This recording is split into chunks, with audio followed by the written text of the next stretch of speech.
Domas, how's it feel? 2024 hitting and just media day and training camp starting tomorrow. What's the feeling right now? Excited. I'm excited. You're going to see all the faces. Everyone's here and it's real. To actually see DeMar in a Kings uniform, is that like something like, okay, wow, that's a thing? Yeah, it's pretty crazy. It's pretty crazy. It looks good on him, and I'm excited to get started tomorrow in training. You've gotten the chance to work with DeMar already this offseason. You talked about that a little bit already. But for the guys who are going to get to on your team experience that with training camp with him for the first time, what should they expect with working with him? He plays at his pace, but it's effective. It's effective, really effective. I feel like the more the guys ask him questions, he's more than open to share, and I feel like we're all going to learn a lot just by being around him. You said before too that you have to learn how to play with him and learn how to incorporate him, but also knowing your offense, how easy do you think, how great do you think he's going to just naturally fit into what you do? I mean, we're a scoring offense, and he can score on every level, so I think it's just going to fit in easily. Continuity-wise, this is like the same roster. It's had a couple tweaks in the past 3 years. Do you feel like there's maybe not a learning curve with that, and just you can guys kind of pick up right from the start? Yeah, I think that's good. It makes it easier, definitely for the coaches. We kind of can just jump right into it. They don't really have to teach everything like it was year one with Mike Brown. So that definitely is an advantage. Mike said that the motto for this year is climbing the mountain. Just what do you think about that? Climbing, I don't know the mountain specifically. We had a team meeting yesterday, and we basically talked about stuff around that, and that's going to be our motto. Do you like it? Yeah, makes sense. It makes sense. It's in his words. Domas, having spent some time around DeMar, what have you learned so far about him in terms of being like a tone setter and a culture guy for this team? He's going to come ready every game, and I feel like for us that was our problem last year. We won against the best, lost against the lower seeds, and I feel like him and his leadership. He's a veteran, Hall of Fame career. He's gonna make sure we're all showing up to take care of all those games. How do you think his style, incorporating the way he plays the game into the way you guys play the game, changes things for you guys offensively? I don't think it changes anything. If anything, it's gonna get us more open looks. The defenses are gonna have to throw a lot of tension on him, which kind of frees up everybody else a bit more, And if they don't, well, we already know what he can do, so it's gonna be a problem. So your thoughts on this roster and what kind of damage you guys think you can do in the West?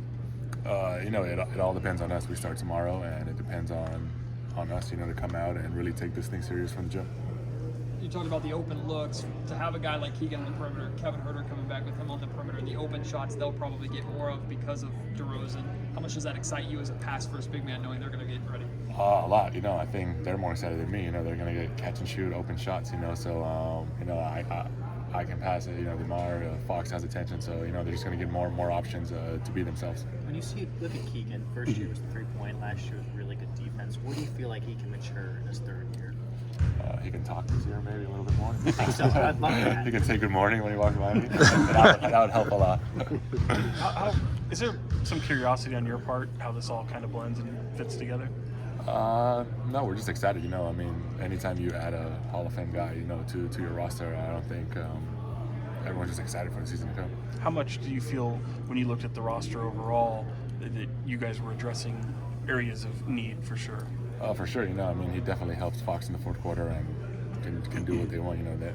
It's up to them to battle out who wants the shot now. Yeah. But we're just lucky we got two guys like that who are going to show up every night. You've had stretches where you knock down the threes pretty efficiently, just on kind of low volume. What do you anticipate this year in terms of volume? If you think it'll go up at all? Yeah, the same thing. I try to improve it every summer, shoot a bit better, shoot a bit more every season. And that's the same mindset for this year. Domas, you're kind of a personal guy. You like to stay away from the crowd. How difficult was it for you to open up and allow cameras and everything into your guys' life? It was definitely different. It was something that I'm not used to, but we got used to it. We got used to it. Netflix was great. The crew was the same all year, so they kind of became our family. Are there any secrets that are coming out?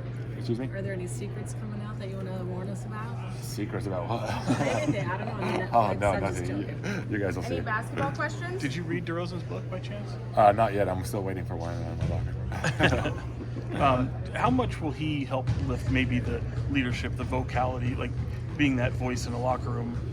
I don't know. We'll see how vocal he is and all that. I've connected with him on a personal level. We'll see in the locker room space. But he kind of leads by example. Just by him around, you kind of feel it. And everyone's kind of locked in a little bit more than last year. Getting DeMar meant HB going somewhere else. Played a lot with him, starting lineup a little bit more often than not. Just kind of, what do you miss with him? It's sad, in NBA you build these friendships. We were really close. Our families were close. Our wives were close. So it's tough seeing that happen. But we all know it's a business. I've gotten traded. Everyone's gotten traded. Especially nowadays. So you just gotta kind of comes with it. What do you make of the West right now? I mean, does it feel like steeper competition than even last year, or is it just kind of a... Oh, for sure. You have all these teams that got better. Memphis is healthy again. So Houston's coming up. So I don't know. It's tough. I don't even know how it's going to play out. But if everyone stays healthy, it's going to be more than last year for sure. The league made a shift with the officiating late January. It was definitely a much more physical game. Did you enjoy how it was officiated? Yeah, I hope it stays that way. And I hope it really stays that way from game one. And I think it's just going to make better basketball throughout the year. You guys kind of thrived, actually, and was that surprising though? Like Mike pushed you guys so much to get more physical, and then when that happened, you guys were ready for it. I feel like we did that all the time. It's just we got called for fouls, and now we weren't getting called for fouls. So it kind of like we're all bigger guys, not as quick, slower, faster, guys. So it definitely benefited us for sure. I know free throws were an issue last year. Are you guys just going to shoot a bunch of free throws in training camp? That's on coach. He changes it every year. We'll see. Thanks, everyone. Thank you guys. Appreciate it.